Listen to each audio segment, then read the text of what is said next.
CPM നേതാവും കൊട്ടാരക്കര മുൻ MLA-യുമായ ആയിഷ പോറ്റി കോൺഗ്രസ് വേദിയിൽ. കൊട്ടാരക്കരയിലെ ഉമ്മൻചാണ്ടി അനുസ്മരണ വേദിയിലാണ് ആയിഷ പോറ്റി എത്തിയത്. വിവരങ്ങൾ നൽകാൻ ലിജോ റോളൻസ് ചേരുന്നുണ്ട്.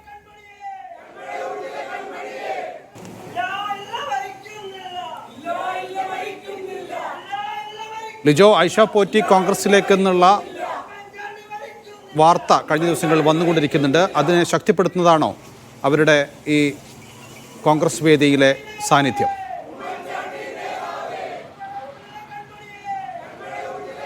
മൂന്ന് തവണ കൊട്ടാരക്കര നിയോജക മണ്ഡലത്തെ പ്രതിനിധീകരിച്ചുകൊണ്ട് നിയമസഭയിലെത്തിയതായിരുന്നു ആയിഷ പോറ്റി. അവർ ഇപ്പോൾ കോൺഗ്രസിൻ്റെ ഒരു വേദിയിലേക്ക് വരുന്നു. അതായത് നേരത്തെ തന്നെ ഇത്തരത്തിലൊരു വാർത്തകൾ ഡിസംബർ മാസം മുതൽ തന്നെ കേൾക്കുന്നുണ്ടായിരുന്നു. അതായത് ആയിഷ പോറ്റി കോൺഗ്രസിലേക്ക് പോകുന്നു എന്നുള്ള തരത്തിലൊരു വാർത്തകൾ പ്രചരിച്ചിരുന്നു. ഇതിന് പിന്നാലെയാണ് ചില വേദി, അതായത് കോൺഗ്രസ് ഒരു പ്രമേയം ഉൾപ്പെടെ ബ്ലോക്ക് കമ്മിറ്റി പാസ്സാക്കിയിരുന്നു. അവരെ സ്വാഗതം ചെയ്തുകൊണ്ട് ഒരു പ്രമേയം പാസ്സാക്കിയിരിക്കുന്നു. ഇന്നിപ്പോൾ ഉമ്മൻചാണ്ടിയുടെ 2ാം ചരമവാർഷികവുമായി ബന്ധപ്പെട്ട അനുസ്മരണ സമ്മേളനം നടക്കുന്നു കൊട്ടാരക്കരയിൽ.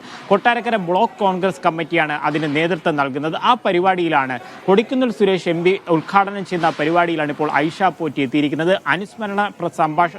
അനുസ്മരണ സന്ദേശം നൽകുന്നതാണ് ആയിഷ പോറ്റി. അപ്പോൾ നേരത്തെയുള്ള അഭ്യൂഹങ്ങൾക്ക് ഒരു പരിധി വരെ ശക്തമായി കൊണ്ടിരിക്കുകയാണ്. പക്ഷേ ആയിഷ പോറ്റി ഈ കോൺഗ്രസിലേക്ക് പോകുന്നു എന്നുള്ള കാര്യമൊന്നും ഇതുവരെയും അംഗീകരിച്ചിട്ടില്ല. ഇനി രാഷ്ട്രീയത്തിൽ തുടരുമോ എന്ന് ചോദിക്കുമ്പോൾ അതിപ്പോൾ പറയാനാകില്ല എന്നുള്ളൊരു മറുപടിയാണ് നൽകുന്നത്. ഒരുപക്ഷെ കോൺഗ്രസ് ഒക്കെ നേരത്തെ പ്രതീക്ഷിക്കുന്നത് പോലെ തന്നെ കൊട്ടാരക്കരയിൽ ശക്തനായ ഒരു നേതാവിനെ എത്തിക്കുക എന്നുള്ള ഒരു തീരുമാനം നേരത്തെ തന്നെ ഉണ്ടായിരുന്നു. അതിന്റെ അടിസ്ഥാനത്തിൽ നേതാക്കൾ പലരും ആയിഷ പോറ്റിയോട് സംസാരിച്ചതായിട്ട് നമുക്ക് മനസ്സിലാക്കാൻ കഴിയുന്നു.